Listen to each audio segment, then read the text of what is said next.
Crímenes en contexto. Genocidio, destrucción de la identidad de un pueblo.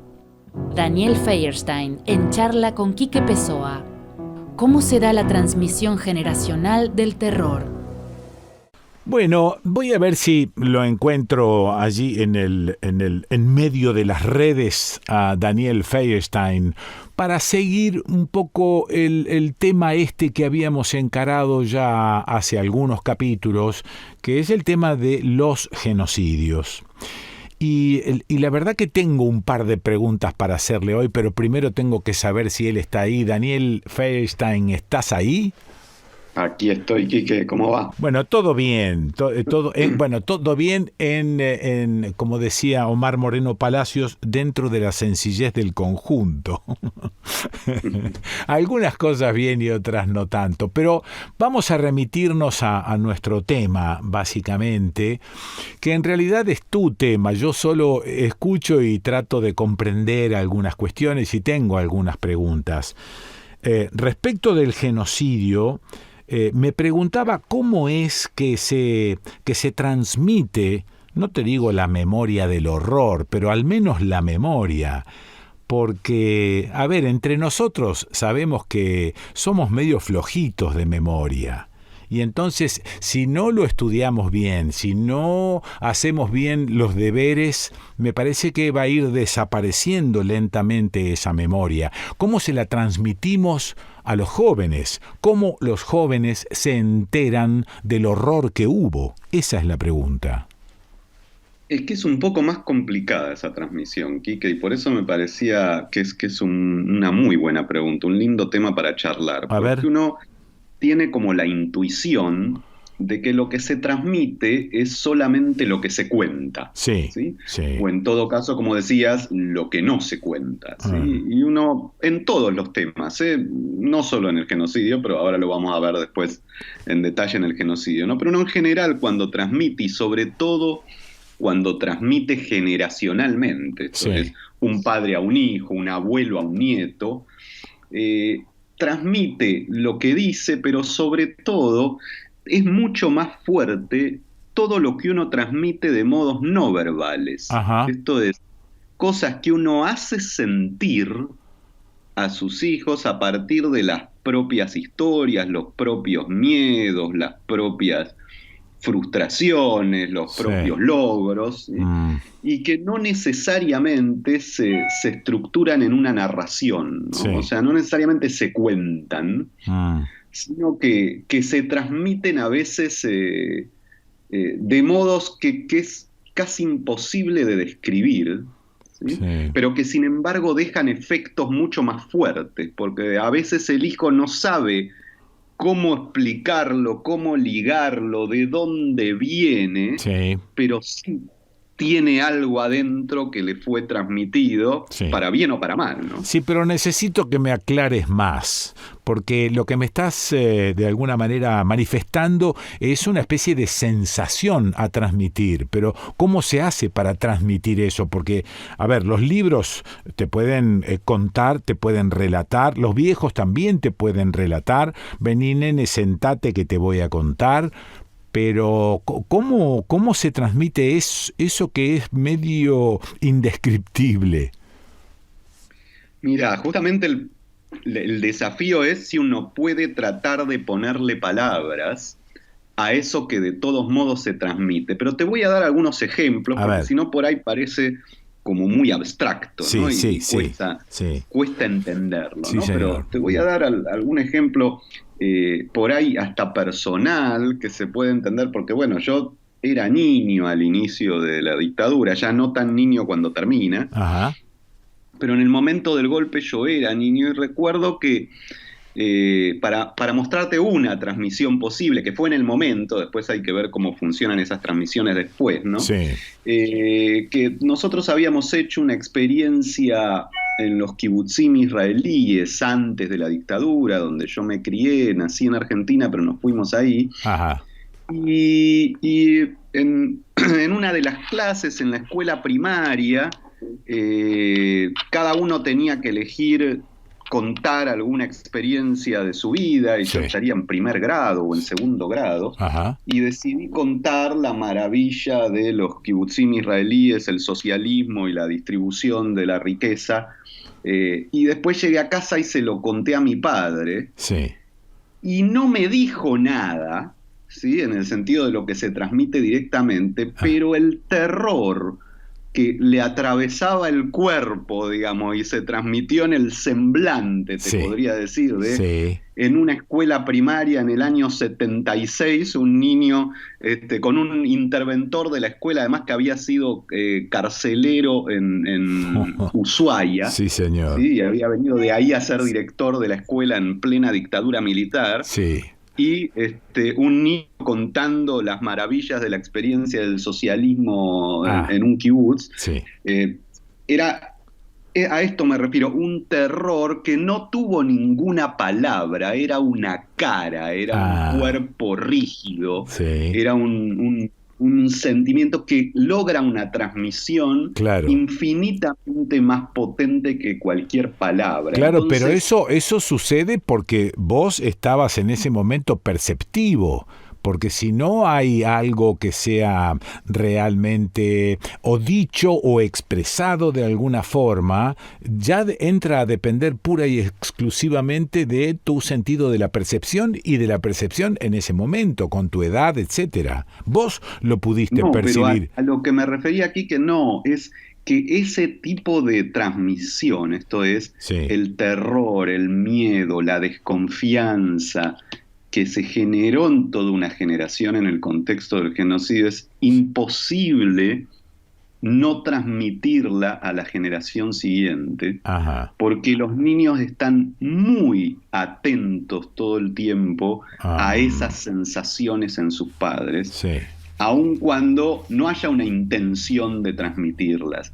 Y entonces el rol de la palabra es tratar de ponerle algún contenido a esa sensación. Sí. Sí. Digamos, ¿no? Y esta es la dificultad en la transmisión, porque cuando no hay palabra, la sensación se transmite igual, y esto hay una cantidad de autores que lo han trabajado con el nazismo, con el Sí. caso argentino, Sí.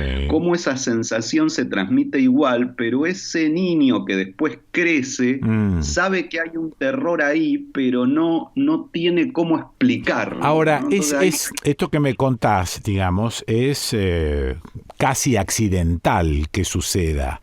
¿No debería ser más sistemática esta transmisión, esta polea de transmisión del horror? es que justamente lo que sucede, no accidentalmente, sino que te diría, más allá de nuestra voluntad, digamos, no Sí, accidentalmente, sino sí. que no es algo que podemos manejar, esto ocurre en todo proceso genocida, pero Ajá. las marcas que deja Sí. no son necesariamente buenas, porque justamente se recibe un terror, una frustración, una desconfianza, una desesperanza con la cual es difícil hacer algo si no aparece otra cosa, que ahí sí viene lo que decís vos, que es intentar ponerle palabras. ¿Sí? Claro, Cuando porque... hay una narración, Sí. bueno, ahí entonces sí uno puede darle un lugar a eso que sintió en algún momento, decir, Sí. es por acá, viene por aquí, lo que pasó es tal cosa. Sí.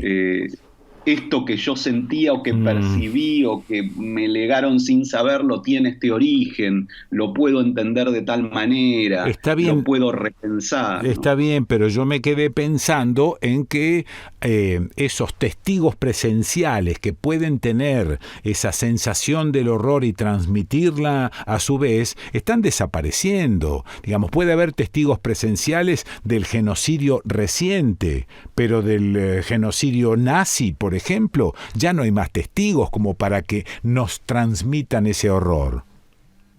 Bueno, pero justamente el problema es poder ponerle palabras a eso que nos fueron transmitiendo. Ahí está. ¿Sí? Y que está dentro de nosotros sin que lo sepamos. Esa palabra la puede poner el que transmite, Sí. pero también la puede poner el que recibe. Te voy a dar algunos otros ejemplos, porque yo sé que por ahí esto es complicado, pero a ver si con ejemplos lo podemos trabajar. A ver, dale. Hay como dos modos, Sí. en que dos modos problemáticos, diría, ¿no? En que los hijos, la segunda generación del genocidio argentino ha tenido dificultad para lidiar con esa herencia, Sí. ¿no? El primer modo es como una visión heroica que se ha construido sobre la generación del 70, Mm, que vuelve muy difícil ser hijo, porque aparece como un patrón tan alto sí. en el cual todo intento de construcción identitaria de esa segunda generación aparecería siempre como fallido. Entonces, Menor, nadie sí, va a ser claro. ni tan noble, ni tan valiente, ni tan Mm, solidario, ni tan heroico sí, como esa generación, y entonces esa necesidad de todo hijo de enfrentarse a la generación anterior sí. para poder construirse identitariamente, se vuelve muy difícil porque se tiene que enfrentar con un héroe imposible de bajar del pedestal. Con lo cual hay un error histórico entonces ahí en esos relatos. Sí, más que un error hay como una necesidad, producto del dolor, Sí, de elevar a esa sí, generación un rol de heroicidad claro. que la vuelve como intocable, ¿no? Sí, Como sí. imposible, sobre todo esto para la generación que sigue. Pero después está la contraria, y que es todavía peor, ¿no?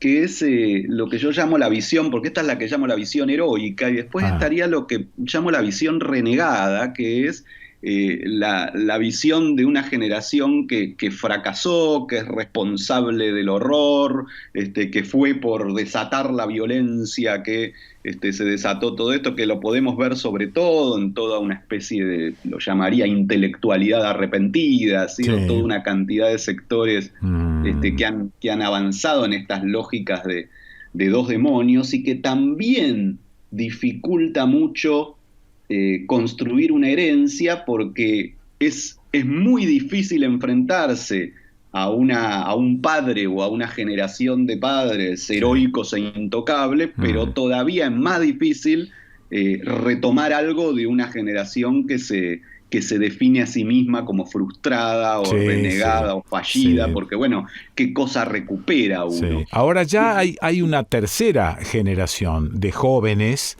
que son hijos de los hijos.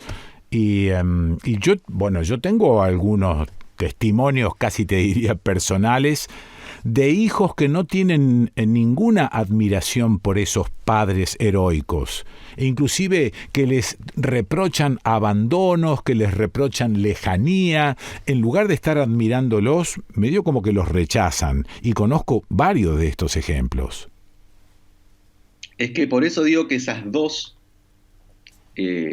dos lógicas tan presentes son muy problemáticas Sí, y obligan a tratar de encontrar un camino de diálogo, ¿no? Un camino de eso, interpelación, claro, que es lo complejo, que es poder salir de esas dos lógicas polares, ¿sí? claro. O sea, no sirve la lógica heroica, pero tampoco sirve la lógica del fracaso y la frustración, esa lógica renegada, Sí, sino que creo que lo potente puede ser poder habilitar un diálogo intergeneracional sí. que puede ser muy sanador para las dos generaciones, ¿no? Esto de poder, Mm, como protagonistas de una época, poder animarse a contar los aciertos y los temores, las claro, dudas, claro.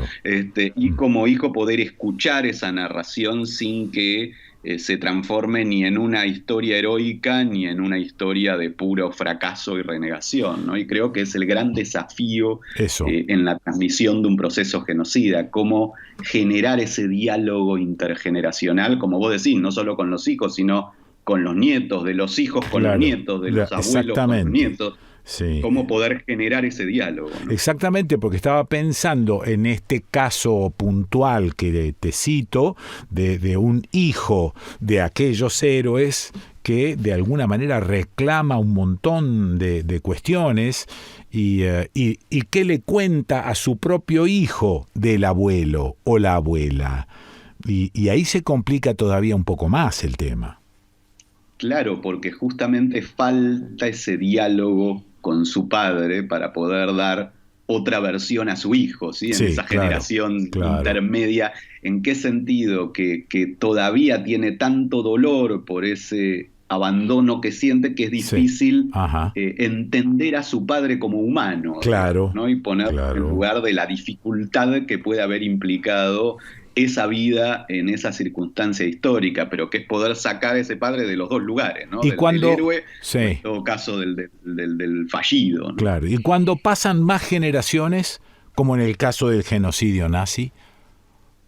Mirá, lo que ha sido más trabajado es la segunda y la tercera. Todavía no, yo no conozco trabajos que intenten analizar qué pasa y cómo se trabaja después, ¿no? Sí, Esto es, sí. en el caso del nazismo, bueno, en Argentina estamos empezando a vivir la tercera. En el caso del nazismo, hace rato que existe Sí. la generación de los nietos, podríamos Eso, decir, de sí. quienes vivieron la experiencia del nazismo. Y hay dos autores que se llaman Abraham y Torok, que lo trabajan de una manera muy rica, no solo para el nazismo, sino para otros procesos Sí. traumáticos en una familia, y que dicen que se genera una cripta, dicen ellos, ok. en la familia. Cuando no se puede dar ese diálogo, Está muy bien. se genera una cripta, y entonces ese dolor y ese trauma, esa experiencia se transmite a través de las generaciones, Sí, sí. pero dice, como no hay palabra, en la generación del hijo directamente se transforma en indecible, es algo que está ahí pero Muy que no lo bien. pueden nombrar, Muy bien. y en la generación del nieto se transforma en impensable. Claro. Sigue estando ahí, pero no solo no lo pueden nombrar, sino Sí. que ni siquiera lo pueden pensar. Y está buena la Me parece imagen, que- está buena la imagen de la cripta, ¿eh? Sí, Ya, una cripta maravilloso. que como que sigue, como que continúa en la Eso, familia, eso. pero nadie se anima a abrirla. Está ahí, Bueno, digamos. bueno. La seguimos la próxima, si te parece, La digo. seguimos, claro, claro. Dale. Bueno, gracias, Daniel, muy amable. ¿Lo escuchaste? A Daniel Feierstein. Genocidio, destrucción de la identidad de un pueblo. Crímenes en contexto.